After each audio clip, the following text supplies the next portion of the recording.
राम राम जी। आत्म मंथन में आपका स्वागत है। अब मैं आपको चौथे नवरात्र के बारे में बताने वाली हूँ और माँ के कौन से विग्रह की पूजा होगी, वो है माँ कूष्मांडा। अब माँ का नाम कूष्मांडा क्यों बोला गया? एक्चुअली क्या है कि माँ को सूर्य जैसा तेज है। सूर्य के अंदर एक लोक माना जाता है, उस लोक के अंदर माँ का निवास माना जाता है। वहाँ रहते हैं जो सूर्य के अंदर निवास कर सकती हैं। उनका कितना तेज होगा, उनमें कितना बल होगा, जो सूर्य की अग्नि को सहन कर सकते हैं। तो वो शक्ति जो है वहाँ से आई हुई शक्ति हैं। उनके 8 हाथ हैं और उसके अंदर आपको तीर मिलेगा, आपको धनुष मिलेगा, आपको गदा मिलेगा, आपको पुष्प मिलेगा कमल का, उसके बाद कमंडल मिलेगा, उसके बाद गदा मिलेगा और साथ में जपमाला मिलेगी। ये सारे 8 के 8 हाथ में इनके ये सब चीज़ें होती हैं। उसके बाद इनके अंदर तेज बहुत होता है। ये तेजोमयी माँ है। इनके अंदर इतना ज़्यादा तेज है कि इनकी आराधना से, इनकी पूजा करने से आपके अंदर तेज बढ़ता है। जिनको भी सूर्य ग्रह की कोई परेशानी होती है, इनकी पूजा करने से वो एक्टिव होता है आपके लिए। सूर्य जो है आपको अच्छे प्रभाव देते हैं। ठीक है। उसके बाद जिस तरह से माता रानी आपके ऊपर कृपा करती है, आप उनकी पूजा करते हैं, तो आपको सारी चीज़ें जो हैं वो प्राप्त होती हैं। जो माला भी उनके हाथ में है, जप माला, वो भी ये कहती है कि अष्ट सिद्धियां और नव निधियां प्राप्त करने के लिए इनका जाप, इनकी पूजा भी करनी है।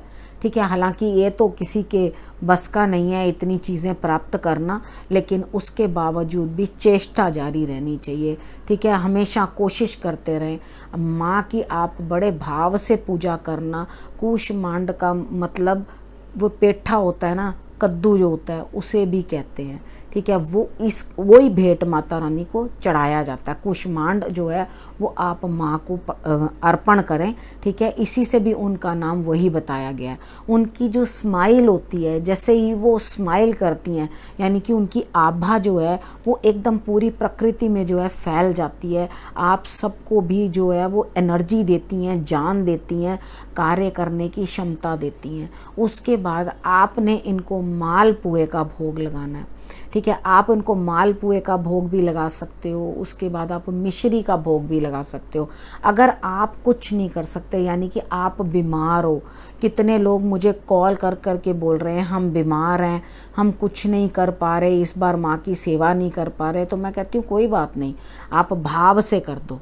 ठीक है। आप इतनी सी शक्कर भी उठाकर अगर माता रानी के आगे रख दोगे तो वो उससे भी प्रसन्न है।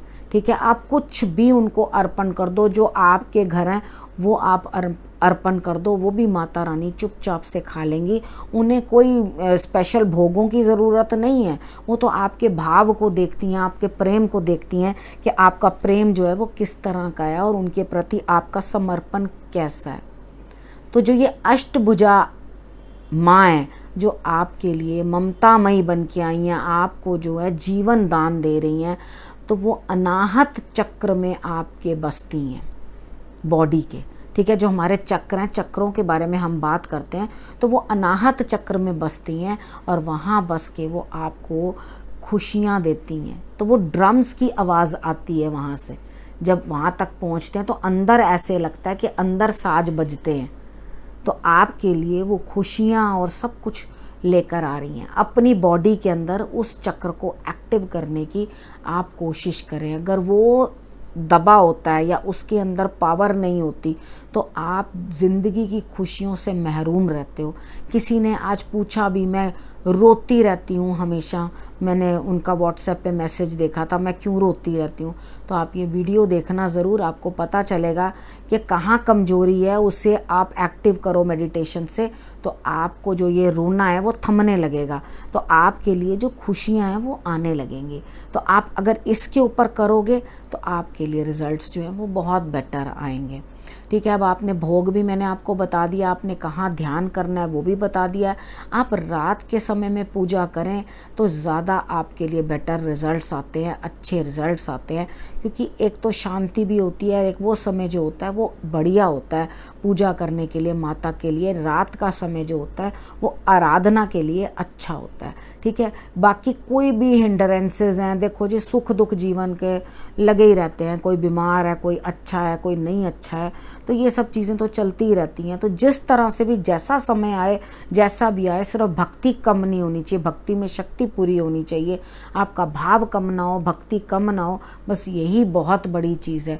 हो सकता है ईश्वर हमारी परीक्षा ले रहे हो, तो उस परीक्षा के अंदर हम उनका साथ नहीं छोड़ सकते, उन्हीं का आसरा है, उन्हीं के लिए हमें प्रार्थना करनी है। अपने लिए प्रार्थना करते करते सारे विश्व के लिए भी साथ में प्रार्थना करना मत भूलना।